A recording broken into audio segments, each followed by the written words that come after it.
अस्सलाम वालेकुम students, welcome to my YouTube channel easy solutions of mathematics. पिछली video में मैंने आप लोगों को सिंप्लेक्स मेथड से रिलेटेड सारी इंपॉर्टेंट डेफिनेशंस करवाई थी और इंपॉर्टेंट कॉन्सेप्ट्स करवाए थे। तो इस वीडियो में हम आज एग्जांपल नंबर 1 करेंगे। तो इस सिंप्लेक्स मेथड को अप्लाई किस तरह से करना है। ये हमारे पास जो प्रॉब्लम होती है ना, इस फॉर्म में आती है। इस पूरी प्रॉब्लम को कहते हैं LPP, लीनियर प्रोग्रामिंग प्रॉब्लम, या LP मॉडल यानी लीनियर प्रोग्रामिंग मॉडल। इसको हमने सिंप्लेक्स मेथड के थ्रू जो है सॉल्व करना है। अब ये है मैक्सिमाइजेशन टाइप। सबसे पहले आप लोगों ने देखना है कि हमें प्रॉब्लम किस फॉर्म में दी हुई है, मैक्सिमाइजेशन टाइप। तो ये जो पूरी वीडियो में आप लोगों को क्वेश्चन सॉल्व करवाऊंगी ना, ये सारा मैक्सिमम की फॉर्म में करवाना है। मिनिमम की फॉर्म, जो मिनिमम का क्वेश्चन होता है ना, वो डिफरेंट थोड़ा सा होता है, उसका कॉन्सेप्ट डिफरेंट होता है। तो मैं स्टार्ट में बता रही हूँ कि मैक्सिमाइज ऑफ जी अगर हो तो सिंप्लेक्स मेथड को सिंप्लेक्स मेथड किस तरह से अप्लाई करते हैं, यानी LPP को सिंप्लेक्स मेथड से किस तरह सॉल्व करते हैं अगर वो मैक्सिमाइज की फॉर्म में हो। तो मैं इस वीडियो में आपको ये बताऊंगी। मैक्सिमाइज ऑफ जी ये दिया हुआ है, उसके साथ हमें कितनी कॉन्स्टेंट्स दी हुई हैं। मैंने आपको बताना था कॉन्स्टेंट क्या होती हैं, 1 2 3, और ये भी इनइक्वालिटी है 4। तो ये 4 कॉन्स्टेंट्स हमें दी हुई हैं। और इसके अंदर हमारे पास एक और कॉन्सेप्ट इंपॉर्टेंट मैं आपको बता दूं कि जो हमारे पास x1 और x2 दो वेरिएबल्स हैं, इसमें भी जी में भी x1 x2 में आगे हमारे पास जो एक पहली कॉन्स्टेंट, दूसरी, तीसरी और जो चौथी कॉन्स्टेंट है ना, उसमें सिर्फ एक वेरिएबल है। जो हमें वेरिएबल्स बता दें ना, वो गिवन क्वेश्चन के अंदर वो वेरिएबल्स दे दें हमें, तो उन वेरिएबल्स को हम कहते हैं नॉन बेसिक वेरिएबल्स। जो हमारे पास गिवन प्रॉब्लम के अंदर वेरिएबल्स हों उनको हम कहते हैं नॉन बेसिक वेरिएबल्स। तो हमारे पास इस वक्त नॉन बेसिक वेरिएबल्स दो हैं, x1 x2। जो हम लोग खुद ऐड करवाएं वो होते हैं बेसिक वेरिएबल्स। तो वो कैसे होते हैं वो मैं आपको बाद में बताती हूँ आगे जाके। अब हमारा सबसे पहला स्टेप होता है, कहीं पर भी आपको LPP आ जाए, चाहे सिंप्लेक्स मेथड हो या कोई भी, हमने सबसे पहले उसको स्टैंडर्ड फॉर्म में कन्वर्ट करना है। स्टैंडर्ड फॉर्म क्या, उसको हमने इक्वल्स में लाना है स्लैक से प्लस वेरिएबल से। सारी लेस में है, इसमें भी स्लैक, ये भी लेस में, इसमें भी स्लैक, ये भी लेस में, इसमें भी स्लैक, और ये भी लेस में, इसमें भी स्लैक वेरिएबल यूज़ होगा ना। सोल्यूशन लिखा, convert LPP into standard form by using slack variables maximize of G, यानी मैक्सिमाइज ऑफ जी जो है ये वाला हमने इसको वैसे लिख लिया, maximize of g subject to. अब ये जो प्रॉब्लम है हमारी, इसको हम देखते हैं। ये देखें, अब ये लेस देन इक्वल टू था, इसमें एक स्लैक वेरिएबल ऐड करवाएंगे, 6x1 plus 4x2 plus s1 is equal to 24। तो ये हमारे पास स्टैंडर्ड फॉर्म में आ गया। दूसरा है x1 प्लस 2x2, इसमें भी एक स्लैक वेरिएबल ऐड करवाएंगे, s1 पहले करवा चुके हैं तो इसमें s2 करवाएंगे इक्वल टू 6। उसके बाद तीसरी कॉन्स्टेंट -x1 प्लस x2, इसमें भी एक स्लैक वेरिएबल ऐड करवाएंगे, x3 इज़ इक्वल टू 1। उसके बाद जो चौथी कांस्टेंट है वो भी लेस की फॉर्म में है, तो x में भी एक स्लैक वेरिएबल ऐड करवाएंगे जो होगा x4, x2 प्लस x4। पहले हमारे पास था x1 x2 greater than equal to 0 था। अब हमने जितने न्यू वेरिएबल्स ऐड करवाए हैं वो भी हमारे पास सारे ग्रेटर देन, x1 x2 पहले से ही थे।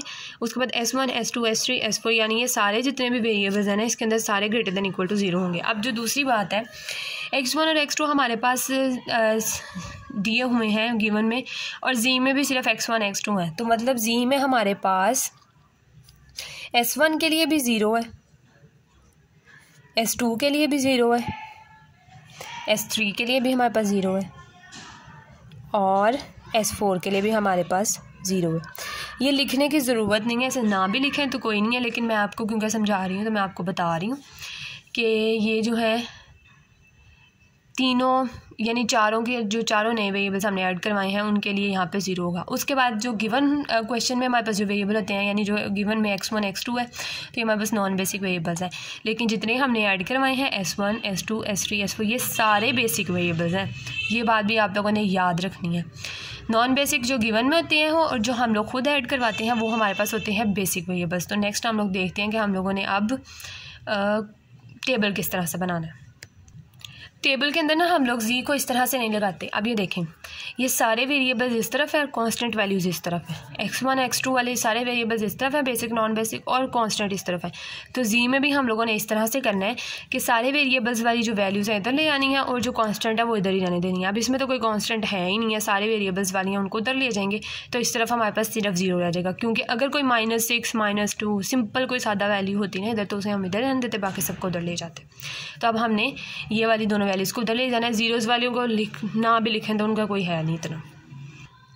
अब हम लोग z माइनस ये जो हम लोग वेरिएबल्स वाली वैल्यूज़ हैं उनको उठा के इधर ले आए। हमेशा टेबल में आपने वैल्यूज़ लगाते हुए ये बात ध्यान में रखनी है कि हमने इक्वल के इस साइड पे सारे वेरिएबल्स को इकट्ठा करके वैल्यूज़ पुट करनी है, क्योंकि ये कांस्टेंट इसी तरह से पुट होंगी तो इसकी भी इधर ला के हमने करनी है। उधर सिर्फ हमारे पास एक सादा कांस्टेंट वैल्यू नहीं चाहिए, इसमें सिर्फ इसमें कोई कांस्टेंट वैल्यू नहीं थी, सो इधर 0 है। सब्जेक्ट टू वही जो प्रॉब्लम होती है हमारे पास वही लिख दी हम लोगों ने, जो सब्जेक्ट टू करके है सारी वो, और चारों ये सारे variables greater than equal to 0। अब हमने टेबल में वैल्यूज़ लगानी है। सबसे पहले देखें हम लोगों ने टेबल क्या बनाना है। ये हमारे पास नॉन ऑप्टिमल, ये जो टेबल बनाएंगे ना ये नॉन ऑप्टिमल सोल्यूशन है हमारे पास, यानी जो अभी ऑप्टिमल नहीं है। इसके अंदर हमारे पास जो बेसिक है, सबसे पहले हम लोगों ने लिखना है बेसिक। उसके बाद हम लोगों ने सारे जितने भी हमारे पास वेरिएबल्स हैं कांस्टेंट में गिवन है, x1 x2 है, s1 s2 s3 s4 जितने भी टोटल है ना वो सारे लाइन वाइज हम लोगों ने लिख देने हैं। उसके बाद यहाँ पे हमने z का एक रो बनानी है। बेसिकली हमने वैल्यू z की निकाली है। यहाँ पर एक सोल्यूशन कॉलम आएगा, यहाँ पर एक रेशो वाला कॉलम आएगा। रेशो वाला इसलिए आएगा तो हमने रेशो निकाल के देखना है। यहाँ पे हमारे पास बेसिक है तो इसके नीचे हमारे पास बेसिक वेरिएबल्स आएंगे, जो कि मैंने आपको बता दिया है। x1 x2 जो है वो क्योंकि गिवन क्वेश्चन में थे तो हमारे पास नॉन बेसिक है। s1 s2 s3 s4 ये सारे जितने भी हमने खुद से ऐड करवाए हैं, खुद से इंट्रोड्यूस करवाए हैं, ये सारे बेसिक है। ये सारे इधर आ गए। अब हमने जी में किस तरह से वैल्यू लिखनी है ये देखें। जी में x1 की वैल्यू हमारे पास क्या है -5, x2 की वैल्यू हमारे पास क्या है -4, और आगे मैंने आपको पहले ही बताया था कि हमारे पास क्योंकि s1 s2 s3 की कोई वैल्यू नहीं है तो ये सारी 0 0 0, और ये किसके इक्वल है, ये भी 0 के इक्वल है, तो सोल्यूशन में भी 0 आ गया। इट्स मीन्स जी की हम लोग रेशो कभी भी नहीं लेते, उसमें भी आप चाहें तो 0 लिखते हैं। जी की रेशो हम कभी भी नहीं लेते, या उसमें डैश लगा दें या 0 लिखते हैं, क्योंकि हम जी की रेशो लेते ही नहीं हैं। उसके बाद नेक्स्ट हम लोगों ने क्या करना है, अब हम लोगों ने पहली कॉन्स्टेंट लेनी है s1 वाली, s1 है ना, इसमें s1 वाली ले लेनी है हम लोग। यहाँ पे हमारे पास जो x1 का है वो है 6, x2 का है हमारे पास 4, s1 का हमारे पास 1 है, तो बाकी तीनों का क्या होगा 0। बाकी तीन तो नहीं है ना यहाँ पे, सारे 0, तो सोल्यूशन क्या है 24, ये लिख दिया। उसके बाद इसी तरह हम लोगों ने इसका 1 है 2, और s1 यहाँ पे नहीं है तो 0, और s2 यहाँ पे है तो 1, और s3 भी यहाँ पे नहीं है तो वो भी 0, s4 भी नहीं है वो भी 0, तो इक्वल टू किसके है सोल्यूशन में हमारे पास 6 आ गया। इसी तरह बाकी दो का भी। अब ये सारा मैंने टेबल कंप्लीट कर लिया। अब हम लोगों ने क्या करना है, जो मोस्ट इम्पॉर्टेंट चीज़ है वो ये है, ये हमारे पास नॉन ऑप्टिमल सोल्यूशन है। अब हमने इसकी आइट्रेशन पहले स्टार्ट करनी है। किस तरह से करनी है, वैसे आप लोग इसमें भी चाहें तो लाइंस लगा लें, अगर लगा सकते हैं तो, मैंने नहीं लगाई तो ये, लेकिन सोल्यूशन और रेशो में कोशिश करें कि लगा लें, और जी की भी लगा लें ताकि थोड़ा सा प्रोमिनेंट नज़र आ जाए कि क्या चीज़ अलग है क्या नहीं। अब हम लोगों ने क्या करना है, हम लोगों ने जी में क्योंकि मैक्सिमाइज़ का केस है तो मैक्सिमाइज़ के केस में हम लोगों ने जी में देखना है मोस्ट नेगेटिव वैल्यू कौन सी है। मोस्ट नेगेटिव का मतलब क्या होता है, हमारे पास नेगेटिव में हमारे पास जितनी बड़ी वैल्यू होती जाती है वो उतनी ज़्यादा नेगेटिव होती जाती है। वैल्यू बड़ी वैल्यू और उसके साथ नेगेटिव बढ़ाओ। दोबारा बता रही हूँ, हम लोगों ने मैक्सिमाइज़ के केस में जी में देखना है मोस्ट नेगेटिव वैल्यू। वैल्यू बड़ी हो और उसके साथ हमारे पास नेगेटिव हो तो उसे मोस्ट नेगेटिव वैल्यू कहते हैं। अब यहाँ पे हमारे पास -5 और -4 है, बाकी सारे तो 0 हैं, तो जो -5 है हमारे पास मोस्ट नेगेटिव वैल्यू है, बड़ी वैल्यू भी है और उसके साथ माइनस भी है, तो हमने इसको कर लेना है सेलेक्ट। इस तरह से आपने एरो लगाना है, यहाँ पे लग गया एरो। अब ये जो हमारे पास है ना, ये पिवट कॉलम है, हमारा सिलेक्टेड कॉलम है, ये हमारा सिलेक्टेड कॉलम है। अब हमने सॉल्यूशन को डिवाइड करना है इस पे, सॉल्यूशन को हमने इस पे डिवाइड करना है। जी वाली हमने रेशो लेनी नहीं है, सिर्फ हम लोगों ने ये जो जी के नीचे इतना टेबल होगा ना, हमने उसकी रेशोज़ देखनी है। अब हमने 24 divided by 6, 6 divided by 1 and 1 divided by -1 वाली आपने लेनी नहीं है। मैं आपको करके दिखाती हूँ। 24 डिवाइडेड बाय 6, अब देखते हैं 24 डिवाइडेड बाई 6 किया हम लोगों ने। जो हमने कॉलम सेलेक्ट किया है उस कॉलम से हम लोगों ने सॉल्यूशन वाले कॉलम को करना है डिवाइड।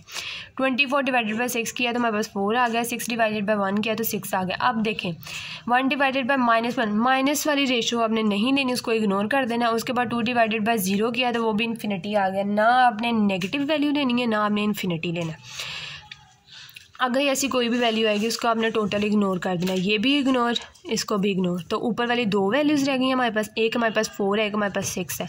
रेशो में आपने हमेशा लीस्ट पॉजिटिव वैल्यू लेनी है, वैल्यू पॉजिटिव हो और वैल्यू छोटी हो, लीस्ट पॉजिटिव।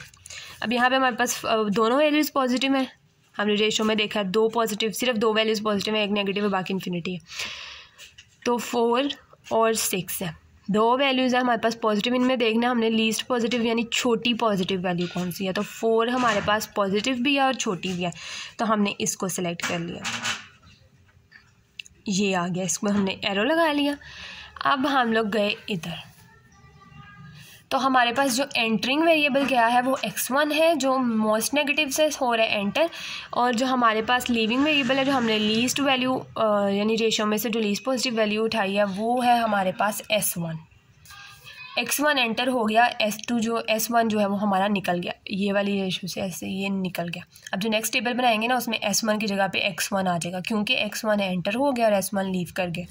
अब हम लोगों ने इस हिसाब से देखना है, ये वाला कॉलम हमने सेलेक्ट किया था, अब रो हमारी ये वाली सेलेक्ट हो गई है, तो इसकी जो वैल्यू आ रही है ना वो ये है, इसको हमने कर लेना है सर्कल। अब इसको हमने सर्कल कर लिया, अब हमने इसको रो ऑपरेशन लगा के इसको हमने 1 बनाना है, और ऊपर इसके नीचे ऊपर नीचे सारे ज़ीरोज़ बना लेने हैं।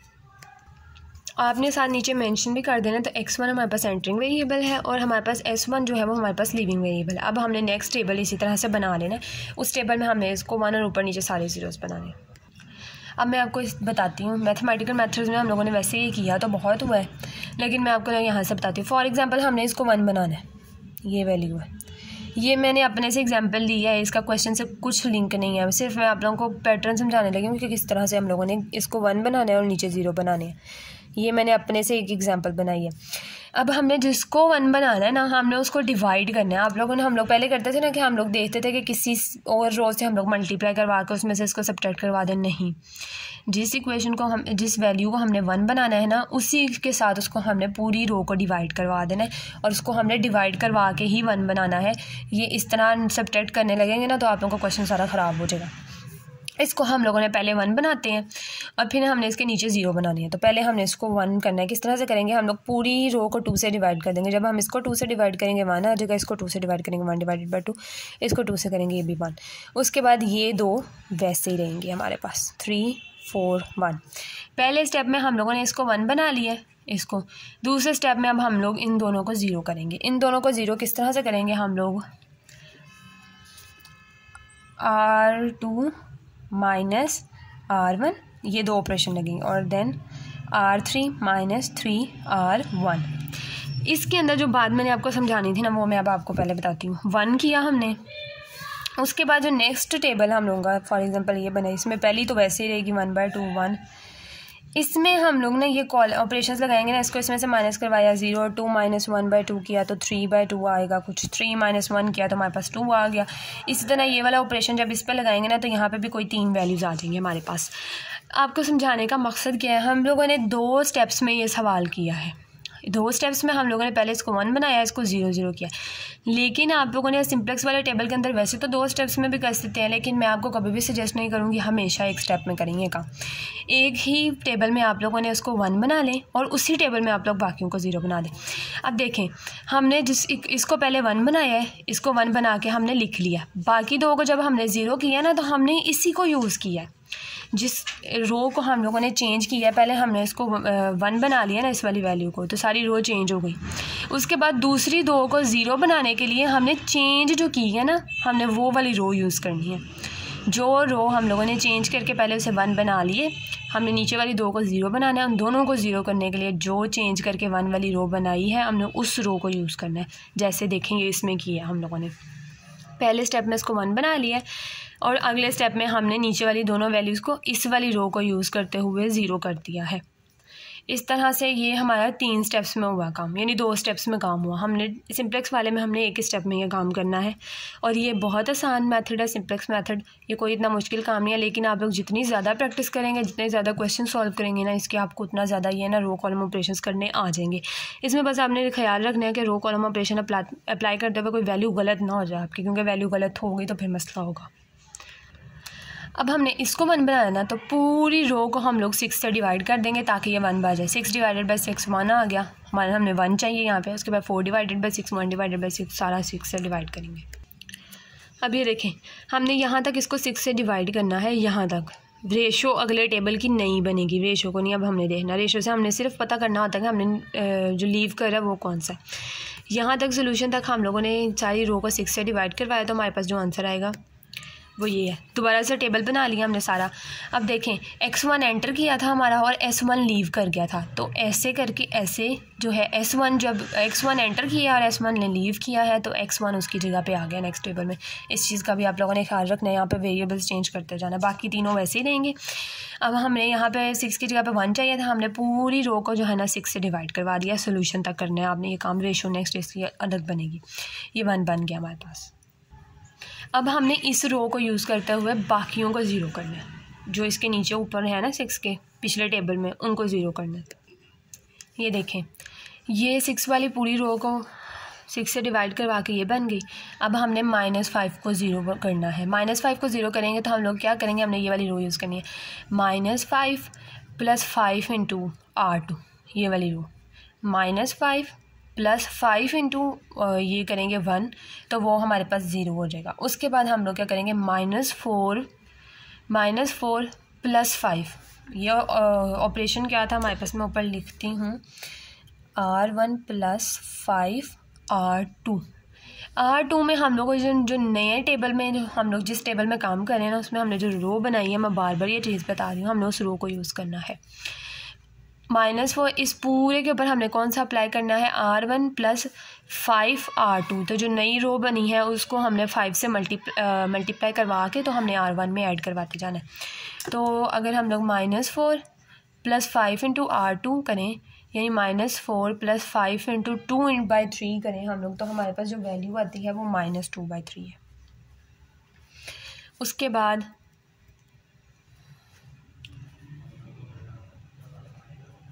5 डिवाइडेड बाई 6, 0 0 0 0।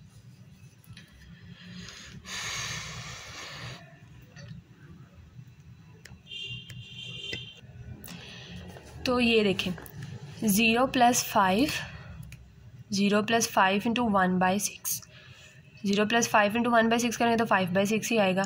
0 + 5 × 0, ये भी 0, दोनों 0 हैं, यहाँ पे भी 0 है। 0 + 5 × 0 करें, 0 आएगा। 0 + 5 × 4, 0 + 5 × 4, तो हमारे पास आएगा 20। ये ना आप लोगों को एक ही टेबल में दोनों सारे काम करते हुए, यानी 1 बनाते हुए भी 0 बनाते हुए भी शुरू में प्रॉब्लम होगी, लेकिन अगर आप प्रैक्टिस करेंगे ना तो बहुत आसान काम है, फटाफट से हो जाएगा आप लोगों से। उसके बाद हम लोग ने ये करना है, अभी हमारे पास 1 है तो हमने सिंपल इसको इसमें से सब्ट्रैक्ट करवा देना है, यानी हमने R3 इसके ऊपर ऑपरेशन अप्लाई करना है। हमने R3 -